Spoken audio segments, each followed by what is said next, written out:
After many years of waiting and demanding, we finally got our favorite superheroes together in the ultimate movie in which they team up to save the world. It was an exciting year back in 2017 when they announced it. And the end result was more waiting, more demanding, and now we finally got what we deserved. Hello, movie people. Welcome to a new episode of the CineGuy. I'm your host, Steven Angulo. Let's talk film. We did it! Oh my gosh. After so many years and so many hashtags, we finally got the Snyder cut of Justice League. Oh my gosh. I'm sure, as all of you may know, the theatrical version? No. That is not the real Justice League movie that we were promised. No. That was a travesty when they brought in Joss Whedon. Why? Because Warner Bros. Wanted to be like Marvel, and they decided, let's bring in the guy who made Avengers, because he knows how to work with like so many heroes at a time. And let's throw in some stale jokes, and you know what we got? An abomination. I mean, who cares about brunch? And no way does Batman go, "Sorry guys, I didn't bring a sword." Or, I still hate that very, very much. What did DC fans demand? Zack Snyder's real cut of this movie. What did he intend to give us? I mean, after Man of Steel, Batman vs. Superman, Justice League was supposed to be the bigger event following those two movies. So, why is the theatrical version such a mockery of our favorite superheroes that I love? At first I loved the theater thing. That was pretty cool. But now as the years progress, we're thinking, no. So, in the year 2021, we finally got it. Zack Snyder's Justice League. The 4-hour-long version that, you know what, is acceptable. So we've pretty much followed the main plot of the theatrical movie. We got a group of superheroes bounding together in order to take on an extraterrestrial threat who wants to destroy the world with the use of 3 mother boxes. Now, let's dive into the differences between this and Whedon's atrocity. The stale jokes are gone. That's for sure. Although some did kind of stay over, but you know what? With this one, it kind of fit. I will say that. No continuity errors. Nothing was in your face and like rushed. There was actual character development. I mean, 2017 was like, these are the characters. You know them. So let's move on. No, I gotta learn how to appreciate these people. All right. These are the characters I read in comic books. Let me get to know them first before I can decide whether I like them or not. Like Cyborg for a change. 2017 just had him there. There was no reason. I mean, I don't really care about Cyborg. To me, he's just a Teen Titan. Why is he part of Justice League? I mean, I just see like a moody guy who's like, I don't really know if I want to join you guys. I'm going to stay in my hoodie, you know. Now, 2021 expands on Cyborg's backstory to the point that it started to feel like his own movie. We see how he went from football star to mechanical abomination. Somebody who likes to, work in the shadows, stay hidden because he's Frankenstein's monster at this point. But the movie also showed the full potential of Cyborg. I mean, this guy is a walking computer who can connect to any network he desires. I mean, the whole world is in the palm of his robotic hand. He could launch all the nukes in the world if he wanted to. But he could also be a hero. And that's exactly what he did when he noticed that single mom who got evicted from her apartment. So what does he do? He increases her bank account so she can survive. Because that's what heroes do. It's true what Snyder said. Cyborg is truly the heart of the movie. Not only is he trying to save the world, he's also trying to save himself. I mean, this is a guy who tries to, keep himself away from the world. And he's had a difficult life. I mean, he lost both his mother and then he loses his father. While here, it further expands on the fact that these two do not have a really good relationship right now. Because Victor does blame Silas for his mother's death in that car accident. Yeah, it's true Silas created Cyborg to save his son, but the movie treats him like Dr. Frankenstein. Like, I mean, you try to save your son, but did you completely save him? I mean, you only took what was left and you created this. 2017, just as Silas Stone created Cyborg and he's getting to the mother box. While here, He's trying to, do whatever it takes to save his son, no matter what, even if it means sacrificing himself so that the League can track the mother box and find where Steppenwolf is hiding. So Snyder Cut, I thank you for further establishing this character and making me actually care about him and turning him from tragedy to defender. Now the Flash, my gosh, 2017 made him the comic relief, but none of the jokes were funny. I mean, who's laughing at him motorboating Wonder Woman? Nobody cares. And who cares about brunch? You don't like brunch? So what? Just eat breakfast. I mean, he was treated more like Peter Parker is to Tony Stark in the MCU. Like the younger hero with a more experienced mentor type character. But nobody asked for that. Now, 2021, he's still the comic relief, but it's not forced. It actually fits because he's like a socially awkward young man who just wants to work with people who are just like him. Unlike 2017, here he has purpose. His driving force is the fact that his father is in prison after being accused for his mother's murder. Henry Allen just wants Barry to have a life and, not see him as an obstacle for what he could be doing in the future. That's what keeps him going.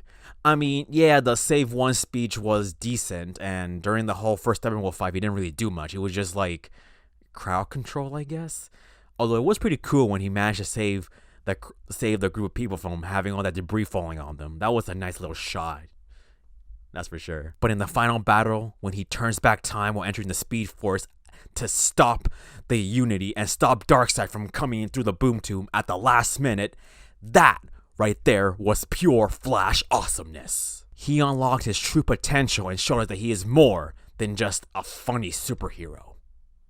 Cause that crap can go back in Marvel. Now Wonder Woman, she is still cool here like in 2017. Although this one kind of like makes her even cooler. Especially during the whole bank scene when she's just, oh my gosh, like everything's like more sped up. There are some slow-mo moments, but that's just to like, pull you more further into the action.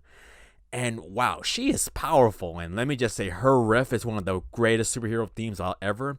And it sounded even cooler in this movie. And it's also cool how it explores the lore of the Amazons. Like when they like shoot that like arrow and start the fire as like a warning to like Diana that there's an invasion coming. And that's kind of like what allows her to unlock the story of Darkseid. That was good. That kind of foreshadowed there was a bigger threat coming. And, it also expands on the history of the Themyscira. Steppenwolf, the forgettable PS2 villain from 2017. I mean, this guy was supposed to be like a mini Thanos level boss, but instead 2017 gave us an old man in cosplay. I didn't care for him. He was just there. I didn't care about him as a villain because he was just so easily beaten by the League. Like, this is a threat? No, it's just a dude. And the fact that he kept calling the mother box his mother, like, that's your driving force to destroy the world? Calling boxes mommy? Now, 2021, this guy's a monster. He's bigger, he's badder, he's got metallic armor, he's decapitating people and cutting them in half. Like, this is a threat. This guy is terrifying. Where was he? And his purpose? He's serving Darkseid.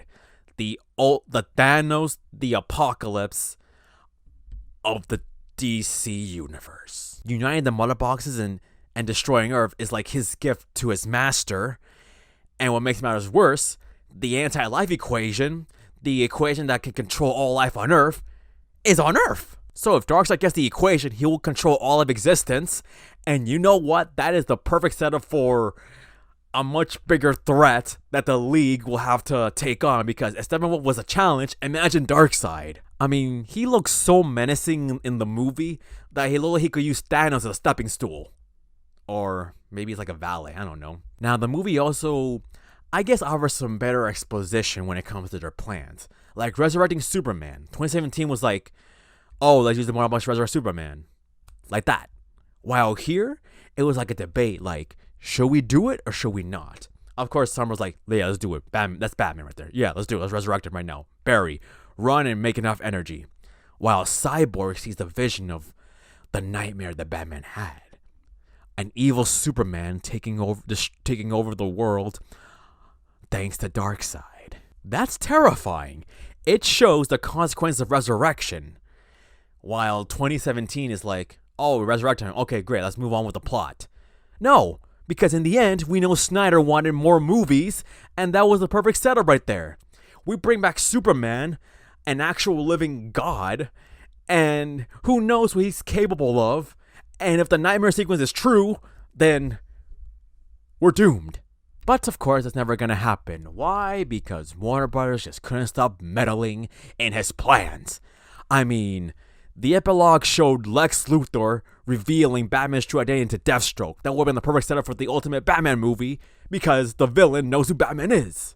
And the reveal of the Martian Manhunter, who goes to Bruce Wayne and tell him, hey, we gotta go find the anti-life equation to repair a Darkseid. That's perfect. It made me wanting more. I want to know how much the story is gonna progress. But sadly, we're not going to get it. Because let's face it, this whole franchise is a whole mess. They have no plan, no consistency. I don't even know what they're doing right now.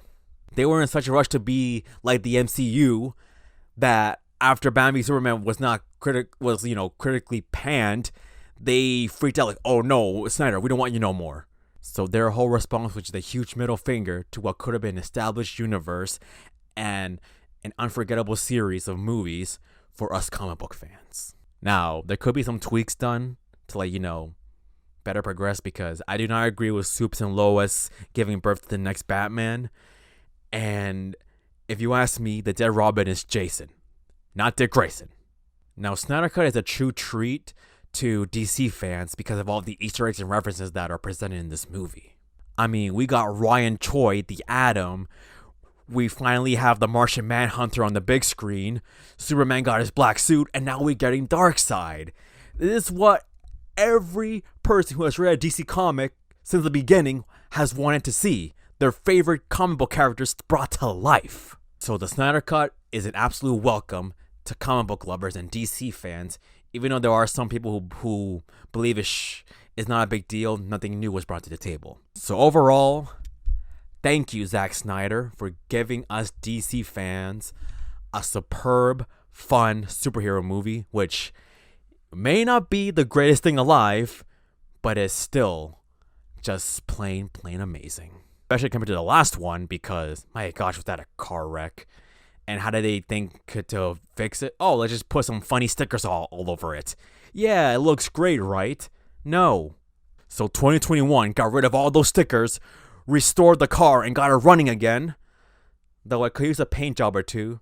But hey, good mileage. So my final rating is going to be 8.8 energy absorbing gauntlets out of 10 mother boxes. Alright guys, I hope you enjoyed this movie as much as I did. I know a lot of people have their own opinions on it, but hey, the fact of the matter is we're all still comic book fans at heart, and that's what is most important. So I hope you enjoyed this review. Leave a like, and subscribe, and join the crew, and I'll see you next time for another awesome review. Also, be sure to follow the Instagram page at CineGuy Steven for more fun reviews. That is at CineGuy Steven. I'll see you there. This is Steven Angulo signing off. Unite!